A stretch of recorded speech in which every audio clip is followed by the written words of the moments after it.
ಇನ್ನು ಮೆಟ್ರೋ ದರ ಕಡಿತಕ್ಕೆ ಸಿಎಂ ಸೂಚನೆ ಹಿನ್ನೆಲೆಯಲ್ಲಿ ಮೆಟ್ರೋ ದರ ಕಡಿತ ಅಂತಿಮ ತೀರ್ಮಾನ ಸಮಿತಿಗೆ ಬಿಟ್ಟಿದ್ದು ಅಂತ ಡಿಸಿಎಂ ಡಿಕೆ ಶಿವಕುಮಾರ್ ಹೇಳಿಕೆ ಕೊಟ್ಟಿದ್ದಾರೆ. ಬಿಎಂಆರ್ಸಿಎಲ್ ಎಂಡಿ ಭೇಟಿಗೂ ಮುನ್ನ ಡಿಸಿಎಂ ಸ್ಟೇಟ್ಮೆಂಟ್ ಕೊಟ್ಟರು. ಮೆಟ್ರೋ ದರ ನಿಗದಿಗೆ ಕಮಿಟಿ ಇದೆ. ಈ ಸಮಿತಿಗೆ ಸರ್ಕಾರ ತನ್ನ ಅಭಿಪ್ರಾಯವನ್ನ ತಿಳಿಸಲಿದೆ. ಅಂತಿಮವಾಗಿ ಸಮಿತಿಯ ತೀರ್ಮಾನವನ್ನ ಕೈಗೊಳ್ಳುತ್ತೆ ಅಂತ ಡಿಕೆ ಶಿವಕುಮಾರ್ ಅವರು ಹೇಳಿಕೆಯನ್ನು ಕೊಟ್ಟರು.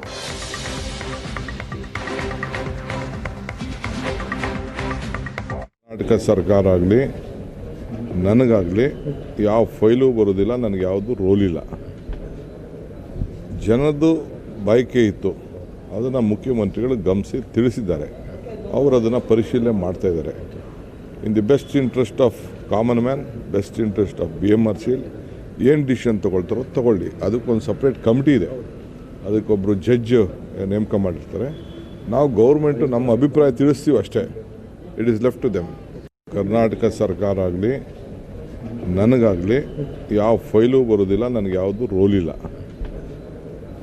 ಜನದ್ದು ಬಯಕೆ ಇತ್ತು, ಅದನ್ನು ಮುಖ್ಯಮಂತ್ರಿಗಳು ಗಮನಿಸಿ ತಿಳಿಸಿದ್ದಾರೆ. ಅವರು ಅದನ್ನು ಪರಿಶೀಲನೆ ಮಾಡ್ತಾ ಇದ್ದಾರೆ. In the best interest of common man, best interest of BMRCL ಏನು ಡಿಸಿಷನ್ ತೊಗೊಳ್ತಾರೋ ತೊಗೊಳ್ಳಿ. ಅದಕ್ಕೊಂದು ಸಪ್ರೇಟ್ ಕಮಿಟಿ ಇದೆ. ಅದಕ್ಕೆ